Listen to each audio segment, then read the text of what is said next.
आङो गभर्नमेन्टनि मानसिदा मिथिबाय नोंसोर बिसास खालामा जानो हागौ आंबो गभर्नमेन्टनिसो मानसि दा भारत सरकारावबो दङ जोङो आसाम सरकारावबो जों दङ नोङो मा रायलायखोमायो रायलायखोमाया गासिबो जोंनाव इनफरमेसन दंजोबो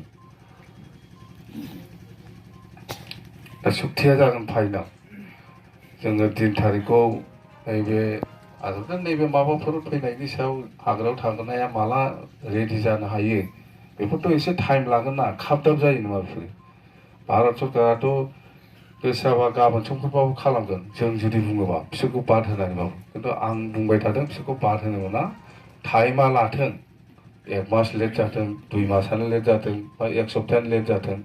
खिन्थु एखेलगे सुक्तिखौ खालामनांगौ बे हाग्रायाव थाग्राफोरखौ लाबोफाथारनांगौ जरखौ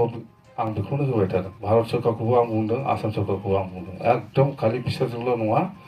बिसोरखौबो लाबोफाथारनांगौ जिहेतु जोङो जगाजग जादों बिसोरजों जगाजग जादों बिसोरबो रायलायनो गोसो सुक्ति खालामनो गोसो बेखायनो जोङो भारत सरकारखौ ब्रा ब्रा बुंबाय थानाया मिथिबाय बिसोरो सिजफायार होग्रोनांगोन गभर्नमेन्टआ बे सिजफायारखौ एक्सेप्ट खालामनांगोन बेनि उनाव फार्स्ट राउन्ड आलोचना सेकेन्ड राउन्ड आलोचना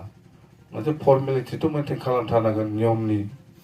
बेनि उनावसो सुक्ति ओंखायनो खाबदाब खालामबा खिन्थु मोजां जानाय नङा आंनि एनडिएफबिनि लिडारफोरखौबो आं बुंदों धीरेन बर'मोनखौ एकदम खाबदाब दाजा नार्भास जानो नाङा जों दङ सिन्था खालामनाङा होननानै सुक्तिया जेरैखिजाया जागोन मिथिबाय नोंसोर एक्सेप्ट खालामोबा 15 जन होदो ओरैनाव 15 जन हरैनाव 15 जन नाम होदो एक्सेप्ट खालामोबा ना खालामा माबाथ' जानायानो नङा नोंसिना ओरैनो दावरावसो जाफिनलायगोन ओरैनिफ्राय 15 जन ओरैनिफ्राय 15 जन 30 जनिया कमिटि बानायसै नङाबाथ' एक्सेप्टआनो जालायनाय नङा आंथ' बानायनो हाखाया आं बानायबाबो सोरबाया मानिगोन सोरबाया मानिखाया सोरबाया मानिगोन सोरबाया मानिनाय नङा ओंखायनो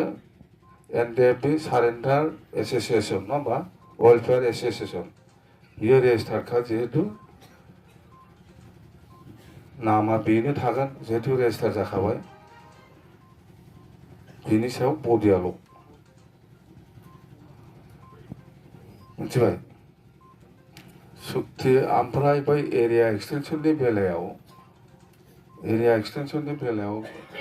बे नैबे दा जायफोर फैगोन गोदानै बिसोरनि सायाव गोबां निर्भर खालामगोन बे दा हाग्रायाव थाग्रा जायफोर फैगोन बिसोरनि सायाव गोबां निर्भर खालामगोन एरिया एक्सटेनसनखौ आङो दिनै 100% जाथारगोन होननानैबाबो आं बुंनो हाया खिन्थु सुक्तिया जागोन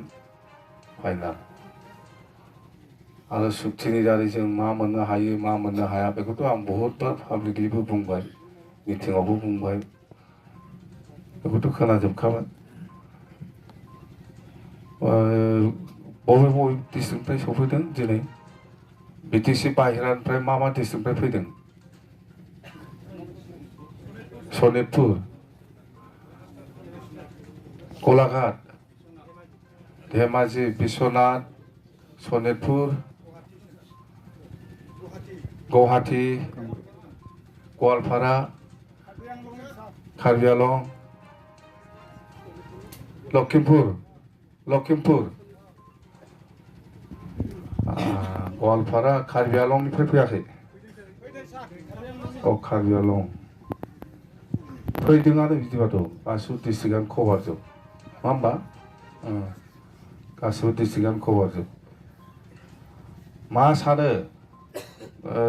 देनाय कार्बि आलं होनना बुंनाय आं होननायखौ मा सानदों नोङो बे बिटिसिनि बे मोनब्रै डिस्ट्रिक्टजोंथ' जाखाया बिसोर मिलायखाया बे आं होननाय प्रप'जाला जागोन ना जाया ओरैनिफ्रायबो 15 जन ओरैनिफ्रायबो 15 जन होननाया नों मा सानदों हा जायो बे बिटिसिनि मानसिखौनो आं सोङा गलाघाटआ मा होनो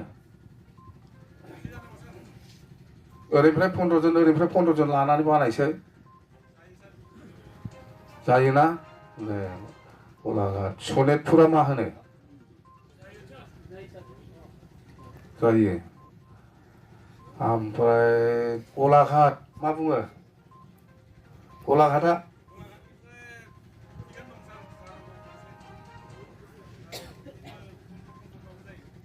मोननै जाना थानाय बादि जाबाय नालाय ओरैनिफ्राय 15 जन ओरैनिफ्राय 15 जन लानानै ओरै फिदिंसै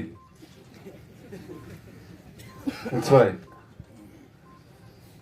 बे BTC नि मोनब्रै डिस्ट्रिक्टनाव सोंबा जेबो जानाय नङा ओंखायनो आं BTC नि बाहेरा डिस्ट्रिक्टनाव आं सोंदों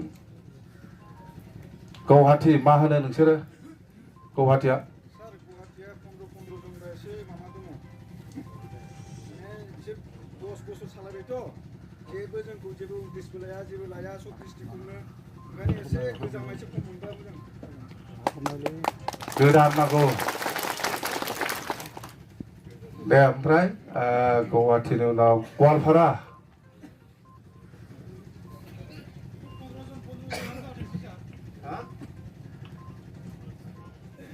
15 जनानो जाथोंसै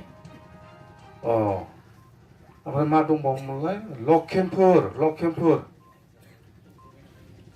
लखिमपुरा बुङाखै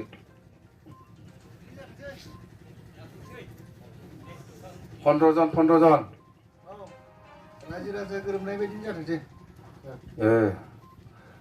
रायजो गैयालै बेहाय गासिबो केदारजोब दे ओमफ्राय मा डिस्ट्रिक्ट दंबावोमोनलाय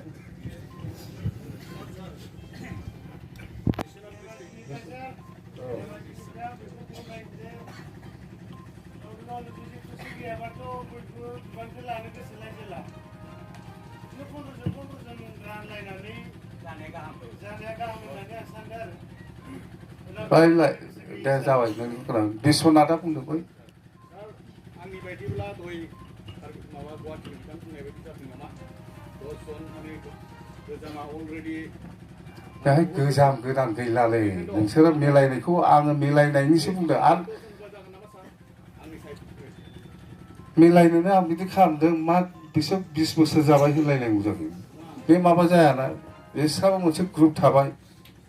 दा ओंखायनो आं बुंदों ओरैनिबाबो बिसोरजों रायज्लायनानै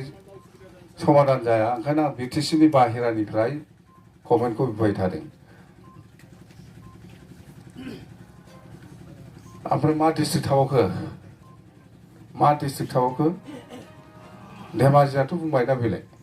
नङा होमबा धुबुरी दङ धुबुरी डिस्ट्रिक्ट दं नामा